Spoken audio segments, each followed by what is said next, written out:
धन्यवाद उपसभापति जी। हिमाचल प्रदेश में लगातार पिछले साल भी आपको पता कि कितना भारी आपदा से नुकसान हुआ था।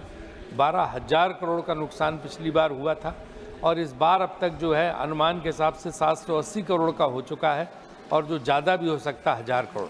पिछली बार 230 लोगों की जानें गई थी। इस समय भी बादल फटने से तमाम वहाँ पे घर गांव तबाह हो गए हैं। ये बहुत बड़ी समस्या है। इसका जो है राज्य सरकार पूरा प्रयास कर रही। पहले 7 लाख प्रति घर दिया था और इस बार उन्होंने 50,000 रुपये की तत्काल राहत की घोषणा की है। लेकिन समस्या बड़ी है और ये हाल की समस्या नहीं है। राज्य सरकार अकेला इसका लॉन्ग टर्म समाधान नहीं कर सकती है।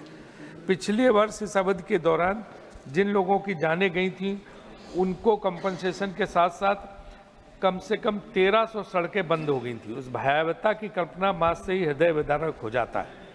हिमाचल प्रदेश प्राकृतिक परिस्थितियों में भूस्खलन के प्रति अत्यधिक सेंसिटिव है, इसलिए भूस्खलन प्रबंधन की उचित रूप से विकसित रणनीति की आवश्यकता है। गंभीर रूप से प्रभावित परिवारों को राहत पहुंचाना भी आवश्यक है और जिन्होंने अपने घर खो दिए, अब सर्दी आने वाली है तो उनके लिए भी कुछ उपाय करने होंगे। खेती और बागवानी, आजीविका, पर्यटन और उनका रोजगार सब कुछ तबाह हो रहा है। उसके लिए ध्यान देने की जरूरत है।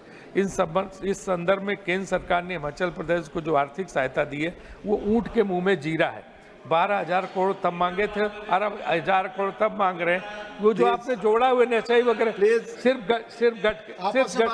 सिर्फ गडकरी जी ऐसे हैं कि जिन्होंने रोड के लिए मदद की है। गडकरी जी ने, बाकी भी मुख्यमंत्री जी मिलकर गए, प्रधानमंत्री जी से आग्रह किया है, प्रधानमंत्री जी से आग्रह किया है, प्रधानमंत्री जी ने उनको आश्वासन दिया है। तो मेरा वही मानना है कि वो आश्वासन पूरा हो। इसमें लॉन्ग टर्म मेजर की जरूरत है। वहीं क्लाइमेट रेजिलेंट इंफ्रास्ट्रक्चर बनाने की जरूरत है और इसके लिए पर्याप्त धन की आवश्यकता है। मैं इस संबंध में 14th लॉ कमीशन को, फाइनेंस कमीशन को कोट करूंगा कि what the 14th finance commission said, a large forest cover provides huge ecological benefits, but there is also an opportunity cost in terms of area not available for other economic activities, and this also serves as an important indicator of physical disability. The Commission recommended for compensation mechanism and incentive mechanism. तो मेरा सरकार से आग्रह है कि वो जो है हिमाचल सरकार को, हिमाचल प्रदेश के लिए कोई सरकार की बात नहीं है, कॉम्पनसेशन दे।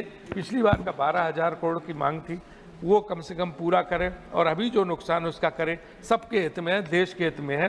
तो इसलिए मैं ये मांग करता हूँ कि पर्यावरण संरक्षण के लिए, इन सब के लिए हिमाचल सरकार को जो मुआवजा देना है वो दिया जाए। प्रधानमंत्री जी, गृह मंत्री जी ने आश्वासन दिया है। मुझे उम्मीद है कि उस दिशा में निश्चित रूप से सहायता करेंगे। धन्यवाद राजेश जी।